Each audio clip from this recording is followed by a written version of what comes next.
Hello students, last lecture के अंदर हम लोगों ने physical properties of hello alkane complete कर ली थी। उसके बाद हमने कुछ क्वेश्चंस डिस्कस किए थे। आज हम लोग स्टार्ट करने जा रहे हैं reactions of hello alkane. So basically hello alkane जो है वो तीन टाइप के रिएक्शन देता है, बराबर है। जैसे यहाँ पर लिखा हुआ है सबसे पहला nucleophilic substitution reaction. Second type का रिएक्शन जो होता है आपका वो होता है एलिमिनेशन रिएक्शन, और तीसरा जो रहता है वो रिएक्शन विद मेटल्स है। तो कुछ कैरेक्टरिस्टिक्स है कि भाई इसमें किस टाइप के रिएक्शंस हम लोग सबसे पहले स्टार्ट करेंगे, जिसमें न्यूक्लियोफिलिक सब्स्टिट्यूशन रिएक्शन है। ये रिएक्शन जो है हम लोग वन बाय वन करके धीरे धीरे पढ़ेंगे। पहले सबसे पहले इसका नेचर जान लेते हैं कि क्या होता है इसके अंदर बेसिकली। तो सबसे पहले आप देखिए कि भाई न्यूक्लियोफिलिक सब्स्टिट्यूशन रिएक्शन यानी कि यहाँ पर कार्बन और हेलोजन के बीच में एक बॉन्ड है, बराबर है, जो कि हम लोग जानते हैं कि वो बॉन्ड कैसा है, पोलर है। न्यूक्लियोफाइल क्या हो सकता है? न्यूक्लियोफाइल का मतलब है न्यूक्लियोफिलिक। न्यूक्लियोफिलिक का मतलब है न्यूक्लियस अट्रैक्टिंग स्पीसीज, बराबर है। यानी कि इसको न्यूक्लियस ऐसा भी बोल सकते हैं कि न्यूक्लियस लविंग स्पीसीज, बराबर। तो न्यूक्लियोफाइल क्या करेगा, जनरली जहां पर इलेक्ट्रॉन डेफिशिएंट होगा वहां पर जाकर अटैक करेगा, क्योंकि वो न्यूक्लियस लविंग स्पीसीज है। ये प्लस चार्ज को अट्रैक्ट करेगा। अब यहाँ पर मैं आपको बता दूं कि सबसे पहले ये जो CX बॉन्ड है, तो CX बॉन्ड के अंदर यहाँ पर हेलोजन एटम होता है, वो कैसा होता है, partially negatively charge. And carbon atom कैसा होता है, यहाँ पर पार्शियली पॉजिटिवली चार्ज।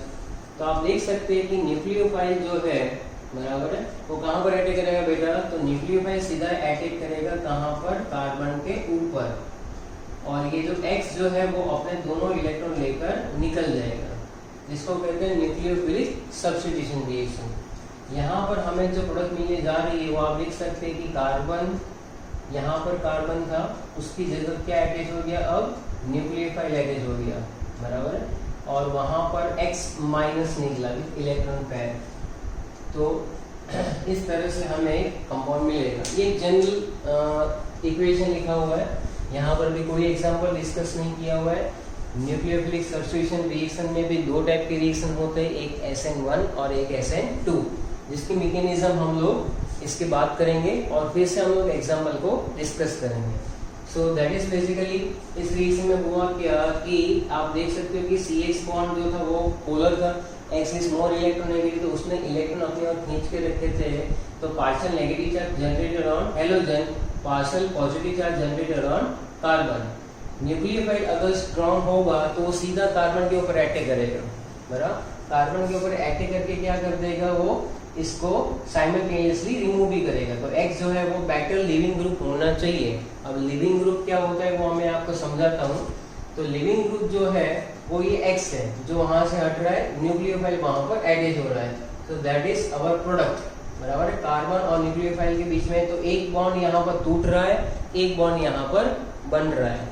तो बॉन्ड फॉर्मेशन और बॉन्ड ब्रेकिंग, तो इसको हम लोग कहते हैं न्यूक्लियोफिलिक सब्स्टिट्यूशन रिएक्शन। अब आपकी NCERT के अंदर एक टेबल दिया हुआ है, और टेबल के अंदर सिर्फ जनरल इक्वेशंस है। जैसे कि रिएजेंट लिखा हुआ है NaOH and KOH, तो इसको कैसे अप्लाई कर सकते हैं हम लोग, उसको वन बाय वन इक्वेशन से पढ़ेंगे, तो आपको भी समझ आएगा कि क्या कहते हैं। जैसे कि यहाँ पर सबसे पहला तो ये रिएक्शंस हो जाएंगे, reactions of hello alkane. Table में और भी रिएजेंट्स है, हम लोग सारे देखेंगे वन बाय वन। तो सबसे पहले यहाँ पर RX, जनरल इक्वेशन क्या होगा, RX। इसका जो मैकेनिज्म है बेटा, उसमें सबसे पहले किसके साथ रिएक्शन करवा रहे हैं, तो एक्वस NaOH। एक्वस लिखना बहुत ही जरूरी है। और यहाँ पर क्या हो सकता है, या तो एक्वस KOH, बराबर है, या तो आप लिख सकते हैं मॉइस्ट Ag2O यानी कि सिल्वर ऑक्साइड, या तो रिएक्शन हो सकता है AgOH के साथ भी। तो ये जो है उसके रिएजेंट्स हैं। अब आप क्लियरली देख रहे हो कि यहाँ पर सब जगह पर न्यूक्लियोफाइल कौन सा है, Na+OH-। तो ये हमारा न्यूक्लियोफाइल है। तो यहाँ पर आप देख सकते हैं कि अगर आपने NaOH के साथ रिएक्शन लिखा हुआ है तो Rx प्लस NaOH में OH जो है X को रिप्लेस करेगा, तो क्या मिलेगा हमें ROH, यानी कि क्या बनेगा अल्कोहल। तो रिएक्शन ऑफ हेलो अल्केन के अंदर सबसे पहला जो है वो रिएक्शन का हम लोग टाइटल मैं यहाँ पर लिख देता हूँ, substitution of halogen by OH group, बराबर। तो यहाँ पर क्या मिल रहा है हमें अल्कोहल प्लस बाकी क्या बचा NaX। तो ये एक जनरल इक्वेशन है, तो आप लिख सकते हैं सबसे पहला title substitution of halogen by hydroxyl group. इसके अंदर क्या बन रहा है OH, तो यहाँ पर हम लोग ब्रैकेट में मेंशन कर सकते हैं that is the formation of alcohol,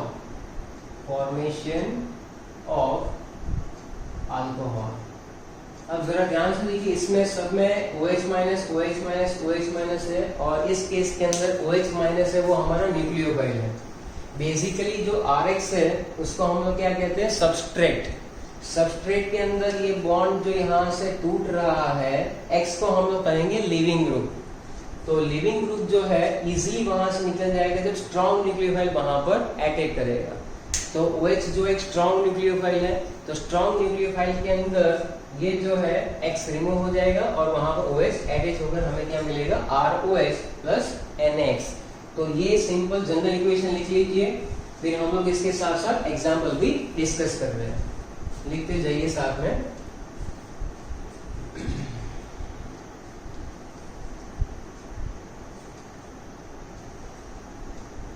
सबसे पहला इक्वेशन अगर हम लोग लिखे कि भाई CH3CH2Br, बराबर। अब सबको आईडीएस नॉमेनक्लेचर आता है, तो इसको क्या लिखेंगे हम लोग ब्रोमो इथेन, क्या लिखेंगे ब्रोमो इथेन। इसका रिएक्शन किसके साथ करवा रहा है एक्वस NaOH ले लो, तो क्या मिलेगा हमें CH3CH2OH यानी कि इथेनॉल प्लस NaBr, क्या मिलेगा इथेनॉल प्लस NaBr। तो यहाँ पर आप देख सकते हैं कि ये जो है प्राइमरी हैलाइड हमने लिया हुआ है और एक्वस NaOH के साथ रिएक्शन करवा रहा है, तो यहाँ से Br और यहाँ से Na, तो NaBr रिमूव हो रहा है और OH जो न्यूक्लियोफाइल है वो यहाँ पर अटैच हो रहा है, so that is CH3CH2OH in the presence of aqueous NaOH। लिख लीजिए इक्वेशन। नेक्स्ट इक्वेशन हम लोग लिख सकते हैं कोई भी अल्काइल हैलाइड ले लो, जैसे कि यहाँ पर ले रहे हैं C2H5I, बराबर है C2H5I, यानी इसको क्या लिखेंगे इथाइल आयोडाइड। चलो यहाँ पर हम लोग ले लेते हैं एक्वस AOH, तो क्या मिलेगा यहाँ पर CH3CH2OH प्लस AI। यहाँ पर जनरली अल्काइल हैलाइड हम लोग कोई भी ले सकते हैं, लेकिन याद रखना जहाँ पर ये इक्वेशन है प्राइमरी हैलाइड जो है वो लिखना ज्यादा बेटर है, क्योंकि ये मैकेनिज्म जो है आपकी वो SN2 मैकेनिज्म है। तो SN2 मैकेनिज्म जो है वो कैसे पता चलेगा आपको कि यहाँ पर स्ट्रॉन्ग न्यूक्लियोफाइल है, बराबर है, वो वहां पर अटैक करता है, बराबर है, और कहाँ पर अटैक करता है तो SN2 मैकेनिज्म में प्राइमरी जो हैलाइड्स होते हैं उसमें SN2 होता है, तो इसलिए जब OH आपका न्यूक्लियोफाइल है तो it will be SN2 mechanism. तो आपको एग्जांपल कौन से लेना है प्राइमरी हैलाइड लेना है। अब यहाँ पर मान ले कि यहाँ पर एक और लिया हमने, जैसे कि CH3Br कर लिया, तो ब्रोमो मीथेन, और इसका रिएक्शन किसके साथ करवा दिया मॉइस्ट Ag2O, या तो फिर आप लिख सकते हैं AgOH। तो यहाँ पर क्या मिलेगा हमें CH3OH प्लस AgBr। तो नाम लिखते जाइए साथ में इथेनॉल, और ये रहेगा हमारा मिथेनॉल। बहुत ही इजी है, आपको एक जनरल इक्वेशन लिखना है और उसके नीचे एक दो एग्जांपल लर्न करते जाना है साथ में। तो इतना कंप्लीट कीजिए, फिर हम लोग आगे बढ़ते हैं पानी के अंदर।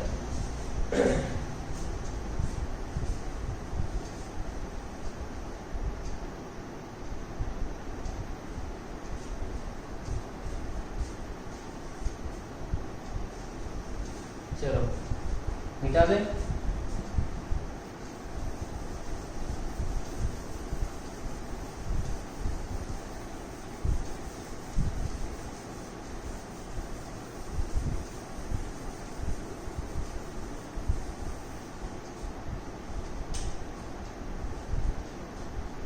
इसको भी हटा देते हैं।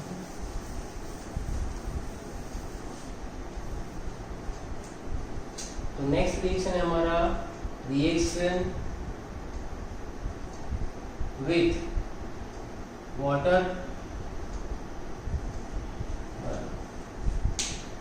ये भी हमें क्या देगा, अल्कोहल, यानी कि फॉर्मेशन ऑफ अल्कोहल।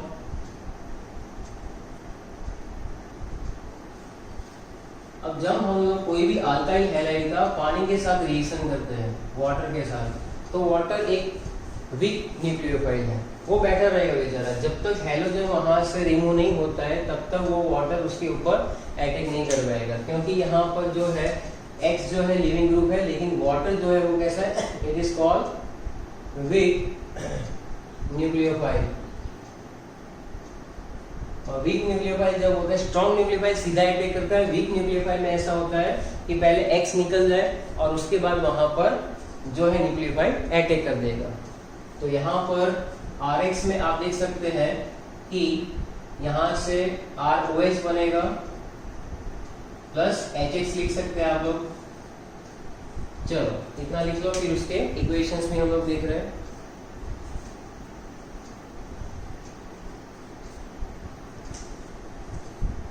चलो अब यहाँ पर ध्यान दो कि ये एक इक्वेशन लिख रहे हैं CA3C CH3 CH3 और यहाँ लिख दिया हमने Br। तो what is the name of this compound, 1 2 3 2 bromo 2 methyl propane, 2 bromo 2 methyl propane. ये जनरली SM1 को फॉलो करेगा, nucleophilic substitution first order reaction. ये आगे वाले चैप्टर में जो है हम लोग आगे वाले लेक्चर्स में कवर करेंगे, तो धीरे धीरे आपको वहां पर भी पता चल जाएगा। न्यूक्लियोफिलिक सब्स्टिट्यूशन रिएक्शन तो हो ही रहा है। आपको इतना याद रखना है कि SN1 होता है तो जनरली टर्शियरी हैलाइड को फेवर करता है, और SN2 मैकेनिज्म होता है तो वो प्राइमरी हैलाइड को ज्यादा फेवर करता है। ओके, तो ये चीजें है। और सेकेंडरी हैलाइड जो है वो दोनों टाइप के रिएक्शंस देता रहता है। तो यहाँ पर टर्शियरी हैलाइड लेने का रीजन ये है कि ये वीक न्यूक्लियोफाइल है।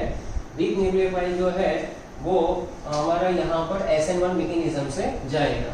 तो यहाँ से हम लोग अगर पानी के साथ रिएक्शन करवाए इसका, तो OH यहाँ पर आ जाएगा। देन द मेन प्रोडक्ट हम लोग लिखेंगे सिर्फ CH3 यहाँ पर सब जगह पर, और Br जो इसकी जगह पर क्या आ जाएगा, OH। Then it is called tertiary butyl alcohol. Tertiary butyl alcohol, या तो दूसरा नाम क्या लिख सकते हैं, 1 2 3 2 मिथाइल प्रोपेन 2 ऑल, लिख लो इतना। फिर नेक्स्ट रिएक्शन में मूव कर रहे हैं हम लोग।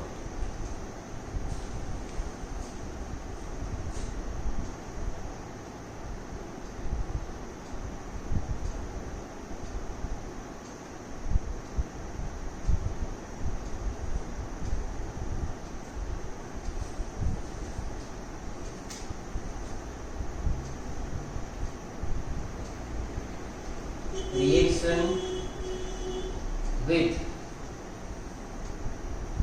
NaOR, या तो NaOR ऐसे लिख सकते हैं, OR-, जिसमें ये न्यूक्लियोफाइल रहेगा हमारा सोडियम अल्कोक्साइड। इसको क्या कहते हैं हम लोग, सोडियम अल्कोक्साइड। तो रिएक्शन विथ NaOR के साथ जब हम लोग जाएंगे तो हमारा मेन जो है वो क्या मिलेगा हमें, formation of ether, formation of ether. चलो तो सबसे पहले जनरल इक्वेशन लिख लेंगे, Rx with Na plus OR minus. तो यहाँ पर आप देख सकते हैं ये न्यूक्लियोफाइल है। न्यूक्लियोफाइल क्या करेगा, X को निकाल देगा, तो ये पार्ट जो है NaX निकल जाएगा, ROR डैश, प्लस NaX।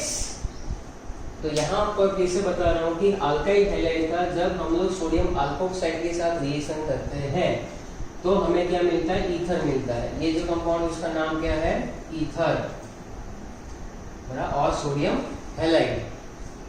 तो इतना कंप्लीट कर लीजिए, फिर हम लोग इसके एग्जाम्पल भी डिस्कस करते हैं।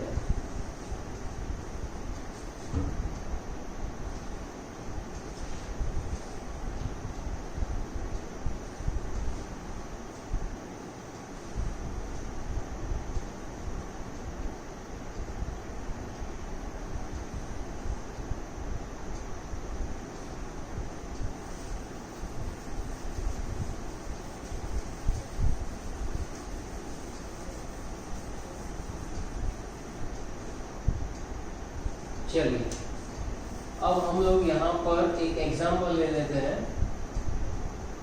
इसका first example RX alkyl halide ले लो, यहाँ पर CH3 CH2 Br यानी कि bromo ethane when it is reacted with NaOR CH3ONa, इसको क्या कहते हैं, सोडियम मिथॉक्साइड। क्या कहेंगे, सोडियम मिथॉक्साइड। बहुत ही इजी है। यहाँ से जो है CH3O- और Na+ और ये जाएगा NaBr माइनस NaBr, यहाँ पर भी लिख सकते हैं। तो मेन प्रोडक्ट क्या मिलेगी, CH3 CH2O और उसके बाद CH3, यानी कि ब्रोमीन की जगह यहाँ पर कौन सा अल्कोक्सी पार्ट अटैच हो जाएगा। कौन सा पार्ट अटैच हो जाएगा, अल्कोक्सी। तो यहाँ पर आप ध्यान से देख सकते हैं कि यहाँ पर फिर से हमने क्या लिया हुआ है, प्राइमरी हैलाइड। तो प्राइमरी हैलाइड के अंदर मैंने आपको बताया था कि किसको फॉलो करता है, SN2 मैकेनिज्म जो है जनरली प्राइमरी हैलाइड्स देंगे। तो ये SN2 मैकेनिज्म से होगा जहां पर ये जो है अल्कोक्सी पार्ट ब्रोमीन को क्या करेगा, निकाल लेगा और वहां पर सब्स्टिट्यूट हो जाएगा। तो ये हमें कंपाउंड मिलेगा। इसके अंदर आप इसका कॉमन नेम कैसे लिखेंगे, एक इथाइल ग्रुप है, एक मिथाइल ग्रुप है। तो इसको लिख सकते हैं इथाइल मिथाइल ईथर, और बाकी जो बचा हुआ NaBr यहाँ पर माइनस भी कर सकते हैं, यहाँ पर प्लस भी कर सकते हैं। और कोई एग्जांपल इसके अंदर आप लिख सकते हैं, जैसे कि यहाँ पर आपने कर दिया CH3I प्लस CH3 CH2ONa, यहाँ पर हमने चेन बढ़ा दी। CH3 CH2ONa, यहाँ पर ये है सोडियम इथोक्साइड, सोडियम इथोक्साइड। तो यहाँ से ये I, यहाँ से Na हटा दो, तो क्या बनेगा, CH3O CH2 CH3 plus NaI। तो ये कंपाउंड बन सकता है यहाँ पर मिथाइल आयोडाइड के साथ सोडियम इथोक्साइड। और भी एग्जाम्पल अपने हिसाब से बना सकते हो। यहाँ पर अगर सिमिलर कंपाउंड मिल रहा है तो आप सोडियम इथोक्साइड की जगह सोडियम मिथोक्साइड भी ले सकते हो। सपोज आपने यहाँ पर CH3ONa ले लिया, तो प्रोडक्ट क्या मिलेगी, CH3O CH3 प्लस NaI। तो दैट इज थर्ड रिएक्शन। इस रिएक्शन को क्या कहते हैं, इस रिएक्शन का भी एक नाम है जिसको कहते हैं विलियमसन सिंथेसिस। क्या कहेंगे, विलियमसन सिंथेसिस। तो आप इतना कंप्लीट कीजिए। अब इसके अंदर एक क्वेश्चन मैं आपको दे रहा हूं, जैसे मान लो कि हमें एक ऐसा ईथर बनाना है,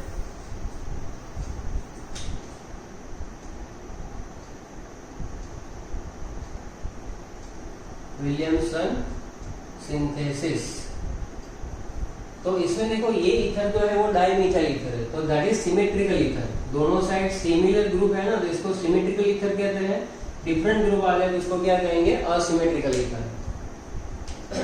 तो ये सिमिलर प्रोडक्ट मिल रही है, तो बेटर एग्जांपल ये वाला जो है वो आप लिख सकते हैं।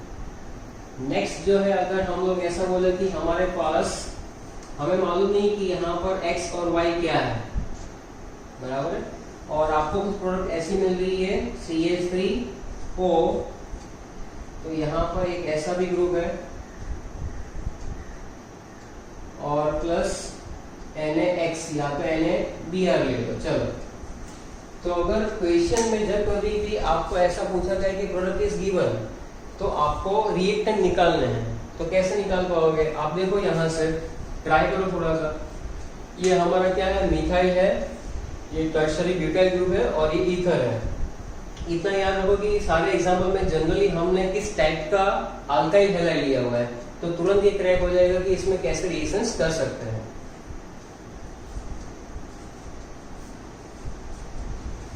क्योंकि बेसिकली ये सारे रिएक्शंस SN2 मैग्नीशियम से हो गए और उसके अंदर प्राइमरी हैलाइड चाहिए। तो प्राइमरी हैलाइड यानी ये हैलाइड प्राइमरी है, तो प्राइमरी हैलाइड होना वो फिक्स हो जाता है। तो अब मैं आपको बता देता हूँ कि इसके अंदर क्या हम लोग लिख सकते हैं कि यहाँ पर X जो है यानी हैलोजन बराबर है, ये पार्ट कौन सा होगा बेटा? एक होगा RX बराबर और एक होगा ROS Na, तो RO माइनस और Na प्लस ऐसा पार्ट होगा। तो ये सोडियम अल्कोक्साइड है। सोडियम अल्कोक्साइड में भी it will be CH3 C CH3 CH3O Na, यानी ये होगा सोडियम ब्यूटोक्साइड। क्या होगा? Sodium butoxide. और ये जो RX वाला पार्ट है वो हमारा हो सकता है CH3Cl। क्या हो सकता है? CH3Cl। तो यहाँ पर जनरली सारे रिएक्शन में कोई रेफरेंस बुक के अंदर ड्राई ईथर लिखते हैं, कहीं पर ड्राई ईथर नहीं भी मेंशन करते हैं, लेकिन ड्राई ईथर लिखना जरूरी है। अगर ड्राई ईथर लेकर आप रिएक्शंस करते हो तो आपकी प्रोडक्ट जो है वो बेटर वे में हमें मिल सकती है। तो सबके अंदर आप ड्राई ईथर ऐड कर देना। यहाँ पर आप देख सकते हैं कि ये वाला जो पार्ट है वो यहाँ पर एड हो जाएगा। Ca गया, Na गया, इट विल बी प्रोडक्ट यही मिलेगी जो हम लोग ऑब्टेन करना चाहते थे, CH3OC। यहाँ पर ये पूरा टर्शियरी ब्यूटाइल ग्रुप आ जाएगा और NaBr। अब इसका नाम अगर हमें लिखना है तो कैसे लिख सकते हैं? या तो इसको क्या कह दो, यहाँ पर ये कौन सा ग्रुप है? मिथाइल है, ये टर्शियरी ब्यूटाइल है, तो टर्शियरी ब्यूटाइल मिथाइल ईथर लिख सकते हैं। या तो फिर इसको कैसे IUPAC में लिखना है, तो 1 2 3, तो 2 पे कौन सा ग्रुप आया? मिथॉक्सी, तो 2 methoxy 2 methoxy 2 methyl 2 methoxy 2 methyl और ये बनेगा हमारा प्रोपेन। क्या बनेगा? प्रोपेन। तो यहाँ तक के इक्वेशंस हमने खत्म किए हुए हैं। इतना कंप्लीट करके हम लोग आगे बढ़ रहे हैं KC। So our next reaction is reaction of halogen with potassium cyanide, यानी कि हम लोग अब अल्काइल हैलाइड का रिएक्शन पोटेशियम साइनाइड के साथ देखेंगे। बाकी सारे रिएक्शंस हमने कंप्लीट किए हुए हैं। Next reaction will be so I will give the title substitution of halogen by CN cyanide group. तो इससे जब हम लोग हैलोजन को सब्स्टिट्यूट करेंगे तो बट ऑब्वियस है कि हमें अल्काइल साइनाइड मिलेगा जो कि पोटेशियम साइनाइड के साथ मिलता है। तो यहाँ पर बेसिक इक्वेशन कौन सा है? तो that is RX when it is reacted with KCN in the presence of alcohol. तो अल्कोहलिक KCN ले सकते हैं हम लोग। यहाँ पर थोड़ी सी हीट देंगे, यहाँ से क्लियर है कि ये K प्लस और X माइनस चला जाएगा। CN will be attach RCN। RCN जो है इसको क्या कहते हैं? Alkyl cyanide. तो ये हमारा है alkyl cyanide plus KX। Let us take one example. अब इसका हम लोग एग्जांपल ले लेते हैं। जैसे कि RX है तो इसका कोई भी ले ले, CH3 CH2Br ब्रोमो इथेन। ये भी एक स्ट्रॉन्ग न्यूक्लियोफाइल है, बड़ा स्ट्रॉन्ग न्यूक्लियोफाइल जनरली SN2 को फॉलो करता है, तो ये 1 डिग्री ही लेना चाहिए। तो ब्रोमो इथेन के अंदर when it is reacted with potassium cyanide, what happens? KBr, कभी गया घूमने, साइनाइड वहां पर अटैच हो जाएगा, तो CN अल्कोहलिक जो है, और यहाँ डेल्टा लिखना जरूरी है, CH3 CH2 CN plus KBr। तो इसका नॉमेनक्लेचर क्या होगा, यहाँ पर हम लोग इसको क्या लिख सकते हैं, या तो इथाइल साइनाइड लिख सकते हैं, या तो फिर प्रोपेन नाइट्राइड, प्रोपेन नाइट्राइड। जब आगे पीएचडी करोगे तो इस कार्बन को आपको कंसिडर करना है, तो ये हो जाएगा ब्रोमो इथेन में से प्रोपेन नाइट्राइड। तो बहुत ही इंपॉर्टेंट रिएक्शन है, क्योंकि यहाँ पर आप देख सकते हो कि यहाँ से यहाँ पर जाने पे एक कार्बन इंक्रीज हो जाता है। तो एक कार्बन बढ़ाने के लिए, यानी ascent of carbon homologous phase के अंदर एक कार्बन को इंक्रीज करने के लिए बहुत ही इंपॉर्टेंट रिएक्शन है। ऑर्गेनिक कन्वर्जन के अंदर ये रिएक्शन जो है काफी हेल्पफुल रहता है। सबसे पहली बात जो है, अगर इसके बाद के रिएक्शंस हम लोग डिस्कस करें तो इसमें से हम लोग कार्बोक्सिलिक एसिड भी बना सकते हैं, एमाइड भी बना सकते हैं और अमाइन भी बना सकते हैं। तो वो मैं आपको अभी सिखाता हूँ। सबसे पहले एक और एग्जांपल ले लेते हैं, जैसे कि समझ लो कि CH3I ले लिया हमने, ये केसीन ही लो, ऐसा जरूरी नहीं है। देयर आर अल्कली साइनाइड, तो NaCN भी ले सकते हैं। अल्कोहलिक डेल्टा, यहां से NaI गया, CH3CN प्लस क्या मिलेगा हमें, NaI। तो ये हमारा जो है मेन कंपाउंड मिलेगा CH3CN। इसके अंदर ये जो है CH3CN, इसको क्या नाम लिख सकते हैं, that is ethane nitride, ethane nitride. चलो, तो ये हो गया रिएक्शन, इतना लिख लो, that is called methyl iodide. इसको लिखते चलो साथ में। फिर हम लोग ये साइनाइड के कुछ रिएक्शंस देखते हैं।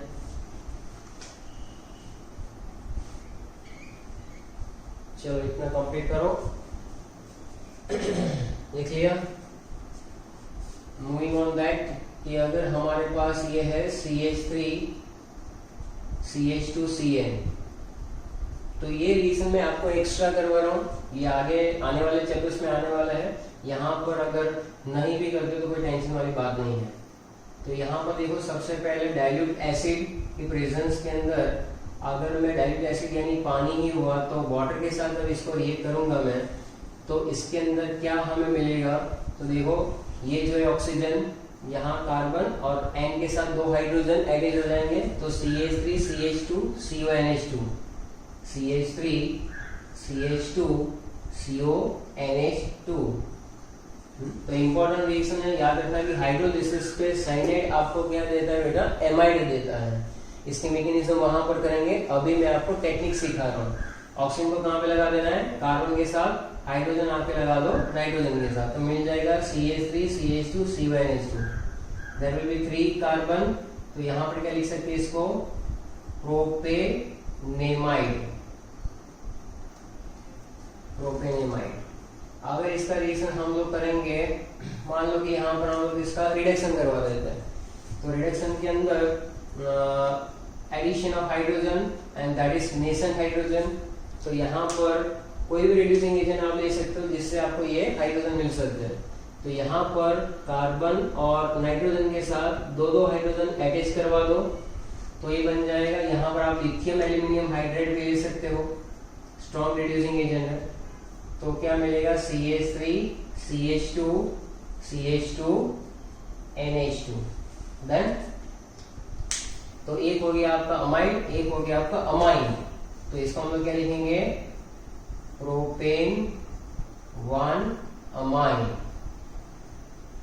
और अगर इसका हम लोग एक्सेस ऑफ वाटर के साथ रिएक्शन करवा दें, 2H2O, ओके, तो आप देख सकते हो कि इसके अंदर हम लोग CN बिकम COO, CN सीधा किसमें कन्वर्ट हो जाएगा, कार्बोक्सिलिक एसिड के अंदर। ये फिलहाल याद रखना है, CN जो है हाइड्रोलिसिस करेंगे, डाइल्यूट एसिड 1 मोल, तो ये हमें मिलेगा एमाइड। और अगर हाइड्रोलिसिस जो है excess of amount of water में करेंगे, तो ये बन जाएगा CH3 CH2 COOH। यहाँ पर टोटल ऑक्सीजन 2 है, तो 2 ऑक्सीजन और एक हाइड्रोजन क्या बनाएगा COH, नाइट्रोजन एक और हाइड्रोजन यहाँ पर कितने बाकी है 3, तो वो हमें बाय प्रोडक्ट क्या देगा NH3। तो ये जो है आप देख सकते हो कि यहाँ पर हमें कार्बोक्सिलिक एसिड मिल रहा है, that is called propanoic acid, propanoic acid, बराबर है। चलो भाई इतना कंप्लीट करो पहले, फिर हम लोग आगे बढ़ते हैं।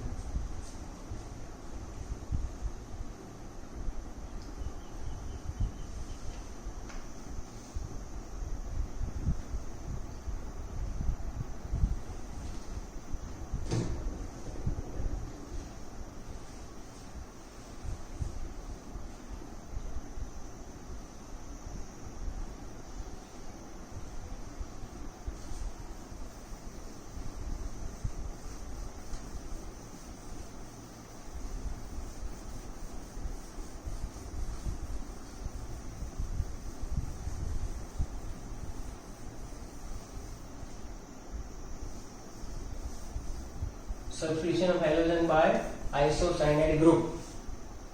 तो यहाँ पर आइसोसाइनाइड जो है उसमें कैसे लिख सकते हैं, NC लिखेंगे, N+1CC-, ये हमारा है आइसोसाइनाइड ग्रुप। इसके लिए रिएजेंट कौन सा लेना है AgCN।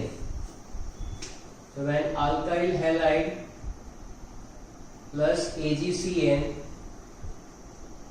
तो ये आपको क्या देगा, यहाँ पर जो है process in the presence of C2H5OH, alcohol की प्रेजेंस में कर सकते हैं अल्कोहलिक। यहाँ पर आप देख सकते हैं कि KCN और AgCN बराबर दोनों जो है, आपको ऐसा लग रहा है कि भाई यहाँ पर प्रोडक्ट सिमिलर मिलेंगे, लेकिन नहीं, यहाँ पर जो है ये जो है कोवेलेंट कैरेक्टर वाला है, इसलिए यहाँ से नाइट्रोजन जो है वो अटैक करेगा जाकर R के ऊपर, तो ये मिलेगा हमें RN+CC- और plus AgX।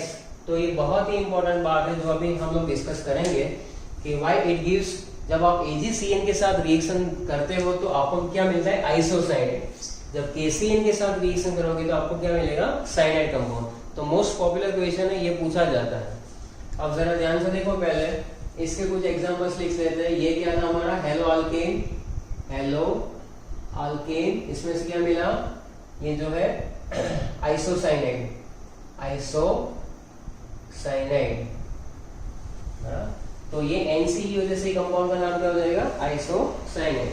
Now take one example, जैसे कि मैं ले रहा हूं यहाँ पर वापस C2H5Br plus AgCN in the presence of alcohol C2H5OH। तो हमारा मेन जो है वैसे ऊपर दिख ही रहा है कि C2H5N+CC-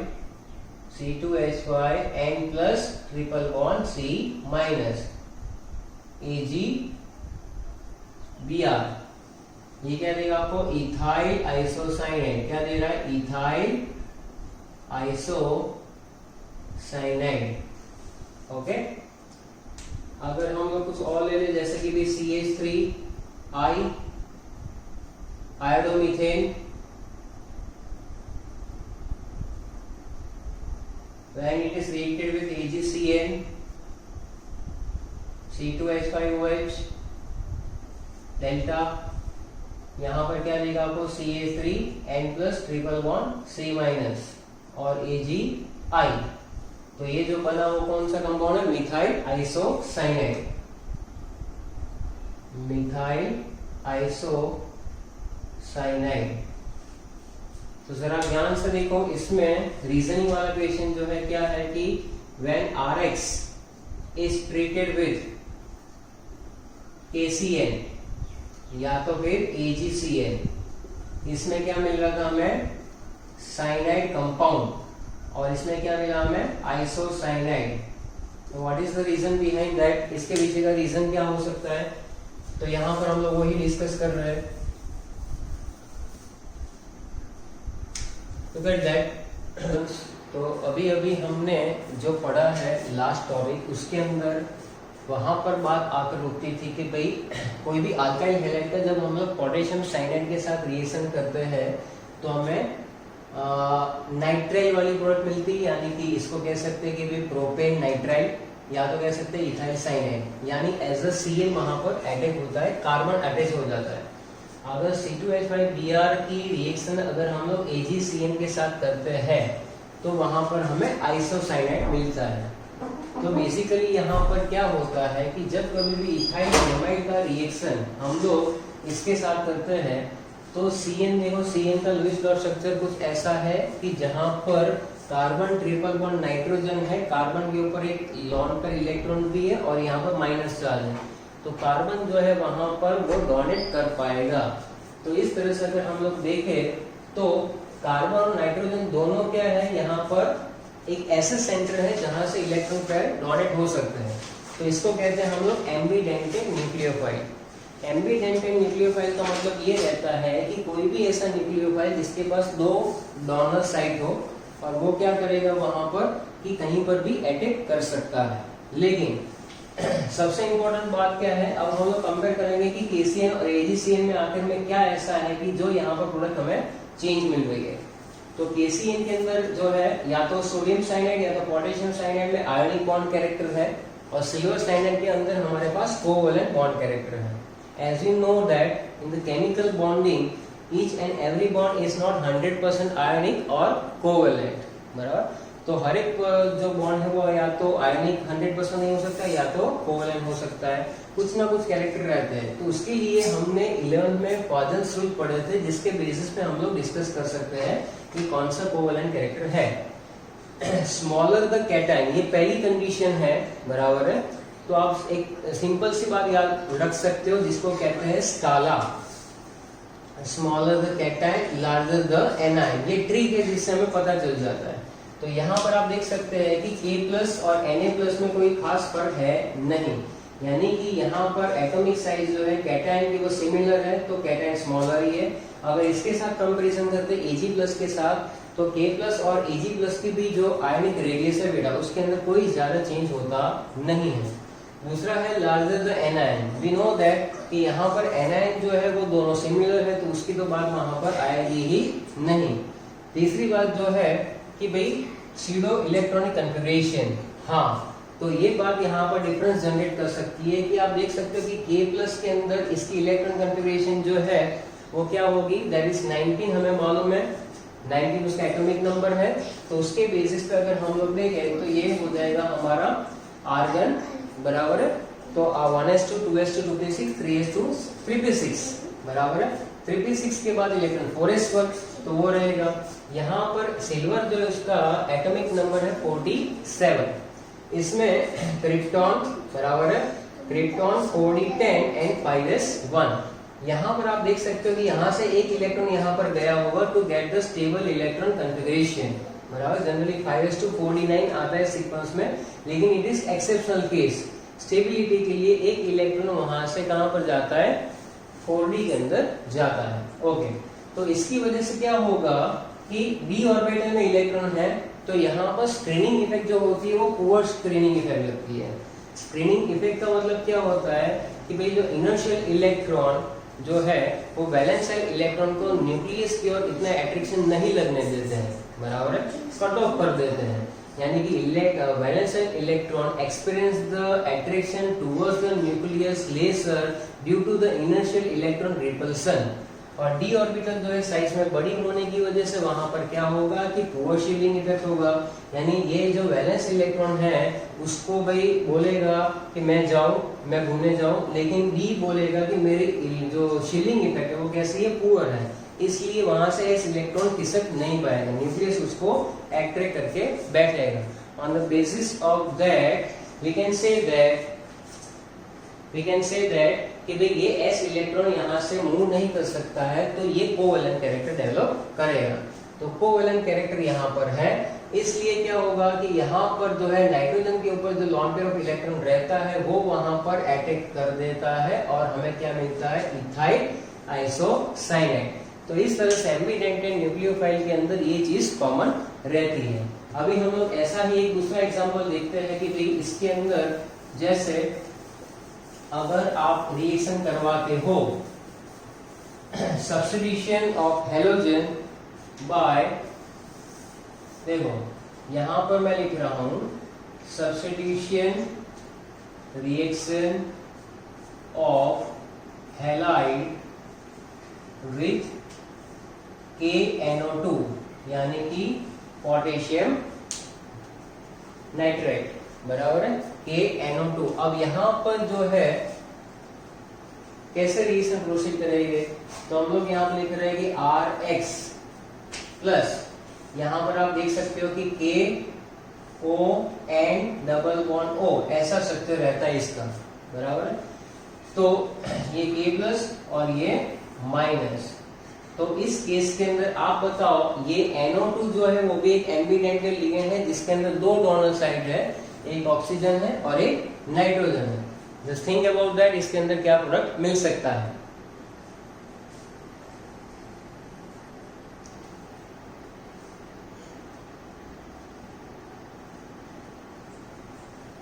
इसके अंदर ऑक्सीजन जो है यहाँ पर नेगेटिव चार्ज है और ये आयनिक बॉन्ड है, तो ऑक्सीजन अटैच हो जाएगा। Then we go for that RON_O, इसको क्या कहते हैं, अल्काइल नाइट्राइड। क्या कहेंगे, अल्काइल नाइट्राइड। और यहाँ पर KX मिलेगा हमें एज अ बाय प्रोडक्ट। अब आप दूसरा कोई RX की जगह पर कोई एग्जांपल रखकर इसका इक्वेशन खुद बना सकते हो। चलो क्या रखेंगे, अल्काइल हैलाइड की जगह पर, अल्काइल हैलाइड की जगह पर अगर हम लोग इथाइल ब्रोमाइड ले ले तो CH3CH2Br, बराबर है, प्लस KNO2 लिख दो। अभी तो ऊपर मालूम पड़ गया कि कैसे करना है। तो यहाँ पर प्रोडक्ट क्या मिलेगी, CH3CH2 और यहाँ पर मिलेगा ON_O प्लस यहाँ से वापस KBr। तो what is that compound and what is the name, okay. यहाँ पर जो है दैट इज इथाइल ब्रोमाइड, इसको क्या लिखेंगे हम लोग, इथाइल ब्रोमाइड। और इसका रिएक्शन जब हम लोग करेंगे तो हमें क्या मिलेगा, इथाइल नाइट्राइड। चलो सिमिलर केस है जैसे आगे हमने देखा AgCN और KCN के अंदर। इसी तरह से अगर मैं दूसरा एग्जांपल लूं तो यहां पर मैं ले रहा हूं कि भाई substitution reaction of halide with EgNO2, बराबर। अगर KNO2 की जगह AgNO2 ले ले तो सिमिलर AgCN में जैसा केस होता था वैसा ही होगा। यहाँ पर नाइट्रोजन जाकर अटैक करेगा। तो इस केस के अंदर क्या होगा बेटा, सबसे पहले मैं लिख रहा हूँ RX plus AgNO2, it gives R, यहाँ पर N जो है वो अटैक करेगा तो क्या मिलेगा हमें, नाइट्रोअल्केन। क्या मिल सकता है, नाइट्रोअल्केन। और प्लस AgX, प्लस क्या मिलेगा हमें, AgX। अगर यहाँ पर हम लोग कोई एग्जांपल ले सकते हैं तो जैसे कि भाई CH3CH2I ले लो, iodoethane plus AgNO2, then we obtain CH3CH2NO2। तो यहाँ पर लिया इथाइल आयोडाइड और यहाँ पर प्रोडक्ट क्या मिलेगी आपको, नाइट्रो इथेन प्लस AgI। तो इस तरह से यहाँ पर भी हमने एम्बिडेंटेड न्यूक्लियोफाइल सीखा जिसमें एक था CN और एक था NO2। अब